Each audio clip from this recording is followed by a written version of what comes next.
Hello everyone, my name is Dakota and I am an Eagles fan. Don't click off the video. Now I would love to come on here and be like, no one likes us, we don't care, Philly versus all U's, Saquon 500 points, I don't know. But I can't really do that because we are playing the Kansas City Chiefs in the Super Bowl. And I'm honestly completely dreading it because to me, it feels like we already lost. So a lot of people are saying that they're going to boycott the Super Bowl this year because they hate both the Eagles and the Chiefs. But there's a big difference as to why. People hate the Eagles not because they actually hate the team, but because they hate the fans. And if you've ever heard anything about Eagles fans, it's not really much of a surprise. I get it, we all get it, Philly fans are assholes. There used to be an actual jail under the vet, like a judge would show up on Monday morning and sentence people because it was that bad. But nobody's really sitting here and saying that they don't want to see the Eagles in the Super Bowl because they didn't deserve it. But that is what they're saying about the Chiefs. Bad calls happen. And sometimes they have a very significant effect on the outcome of the game. But when bad calls are constantly in favor of one team and they're winning close game after close game, end up with a 16-2 record and are now in the Super Bowl, yeah, people are gonna be pissed. It's not even bad calls, it's blatant disregard of athletic integrity and respect of the game. But let's go through these teams, okay? Let's start with the Eagles' regular season. It started rough to nobody's surprise considering the end of last season, but their defense wasn't even rated in the top 10 at the beginning of 2024. But the Cowboys were 2-2 in their first 4 games with ugly wins and uglier losses. Came back from their bye week and started looking better, but it's easy to look better when you're playing the Browns and the Giants. Then they played the Bengals, and even though the Bengals didn't end up having a great year, it was the first game where it seemed like things really started to click. They beat the Jaguars, the Cowboys, and the Commanders, who were a much better team than anyone anticipated. Then they went down to Baltimore and beat the Ravens in their own house. And this is when the Eagles really started to prove that they were a force to be reckoned with. Beat the Panthers and the Steelers, who were already on the decline, lost to the Commanders because they made too many errors, then finished out their season beating teams that sucked, but ended with the highest ranked offense and defense in the league. Now the Chiefs went 16-2, so they had a better record. But let's take a look at that record. Beat the Ravens, Bengals, Falcons, and Chargers within 1 touchdown and an extra point. Beat the Saints and the 49ers, then beat the Raiders, the Buccaneers, and the Broncos again within a touchdown and an extra point. Lost to the Bills, then out of their last 6 games, 3 were only 3 points apart, 1 was 8 points apart, and the others were the Browns and the Steelers. Then they lost to the Broncos, but they sat all their starters, so I really don't count that. The Chiefs had won so many close games and were so aided by the refs in all of them. And I'm not saying that they necessarily would have lost these games, I'm just saying that those calls were doing some heavy lifting. Patrick Mahomes and the Chiefs statistically did not have a standout year, and yet they went 16-2 and now are in the Super Bowl. So of course people are like, it's not adding up. But let's go over the playoffs. In the NFC first round, the Rams beat the Vikings, who took a shit at the end of the season. The Eagles beat a limping Packers team, and the Commanders beat the Buccaneers in a very well played game. Then in the second round, the Eagles beat the Rams in the snow, and Goff got his bell rung by Commanders defender, which helped them upset the Lions. Then in the championship, the Eagles beat the Commanders. I'm gonna be honest with you, going into the game, I thought that the refs were going to absolutely hand it to Philadelphia just like they do the Chiefs because they wanted a Chiefs-Philly rematch in the Super Bowl.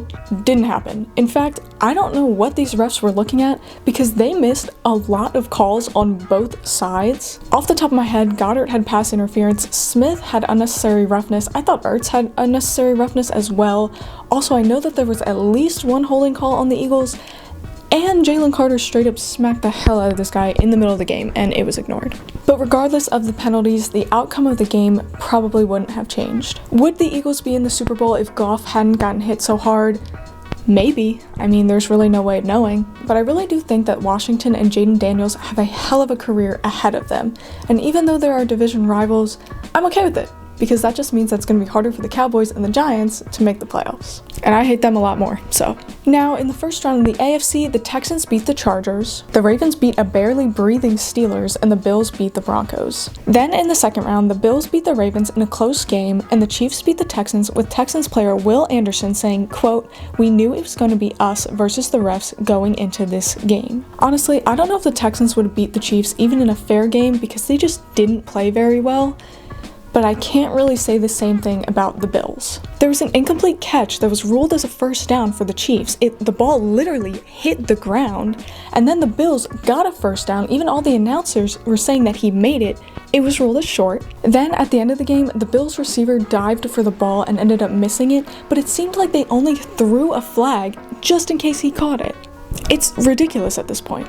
At the beginning of the season, I thought that maybe the refs were told by the NFL to take it a little bit easier on the Chiefs to try to milk the whole Taylor Swift thing more. But it's not taking it easy on them anymore, it's ignoring how the game works to help them win. And I really don't care that Taylor Swift is at the games, aside from the fact that she's flying her private jet back and forth between the games and her shows while I'm using a paper straw. But Kelsey's her boyfriend. I understand that she wants to be there to see him. I just don't need to see her gasping in shock every time that he's love tapped out of bounds. Did they show Haley Steinfeld, Josh Allen's actual fiance? We have celebrities at Eagles games all the time, like Bradley Cooper and Kevin Hart are there a lot, but we've also seen guys like Miles Teller and Keke Palmer, but they show these celebrities. They don't make a show out of these celebrities. And you know why they don't make a show out of these celebrities? Because nobody gives a shit. Because nobody cares. Like at Phillies games, when Castellanos gets a good hit, a lot of times they show his son, but they literally call this kid the mayor of Philadelphia. Like, people love him. Whereas with Taylor Swift, they're just trying to make money off of her. Honestly, if I was her, I'd actually probably be more pissed about it. I also really haven't fucked with Travis Kelce ever since he pushed Andy Reid on the sidelines of that one game.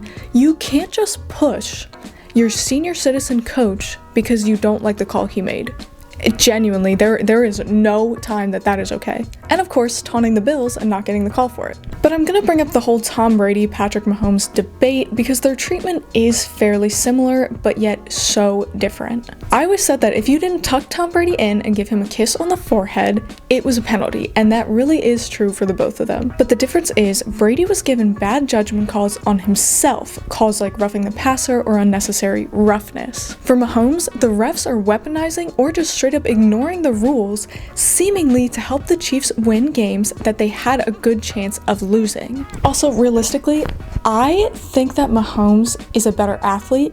I think that he has more raw talent, but Tom Brady is the greatest quarterback that ever lived because he's the greatest quarterback. When he won his first couple Super Bowls, they won by defense and running the ball. It wasn't until they had guys like Gronk and Edelman that Tom Brady really started to show off how great of a quarterback he was. He just wanted to win. And we all hated Tom Brady at some point or another, Deflategate, the guy was a pain in the ass.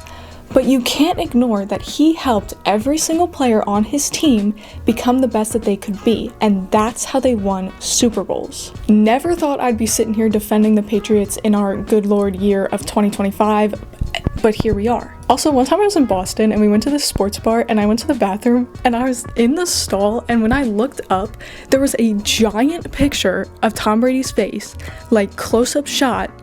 I felt like it was staring at me. It was so weird. But I'm not saying all this because the Eagles lost the last time they played the Chiefs in the Super Bowl. Philly didn't lose the game because the Chiefs got a couple of extra calls. They lost because that Arizona dickhead, Jonathan Gannon, took a nap on the sidelines for 3 hours. But I think if the Eagles don't completely blow out the Chiefs in this Super Bowl, they're gonna lose because every close game goes to Kansas City. I pray I'm wrong, but literally the entire season suggests that I'm right. I'm just so crushed for the Bills, honestly. I have a couple friends that are big Bills fans. I also love Daniel Ricciardo, and I like Bills Mafia. I mean, these are a whole group of passionate fans that are good people. They're like the not evil version of Eagles fans, so. And honestly, there's a good chance that you're gonna lose to anybody in the Super Bowl, but if it was the Bills and the Eagles, at least if they lost, I would know it was because they got beat, not because the other team got handed the game. But more than anything, I really do think that they just deserved it more, and it sucks that they're gonna miss out on this opportunity because the Chiefs were favored. And I'm not outright accusing the Chiefs of cheating or accusing them of collusion with the refs, but where there's smoke, there's fire, and something weird's going on, and a lot of people are gonna boycott the Super Bowl because they're sick of it. Honestly, I know I'm saying all this stuff now, but I know as soon as it's actually Super Bowl Sunday, I'm gonna turn into the insufferable Eagles fan that I am meant to be, and I will not apologize for it. But Super Bowl Sunday is on February 9th, which is Saquon Barkley and Cooper DeJean's and my dad's birthday, which wouldn't be weird except for the fact that my dad's name is Reggie, and that's the name of the Philadelphia Eagle, but hopefully it'll bring us some luck. Also, Cooper DeJean was born in 2003, which makes me feel so old. But let me know your thoughts in the comments below. Have a great rest of your day and go Birds. If you don't see me the week after the Super Bowl, it's because I killed myself.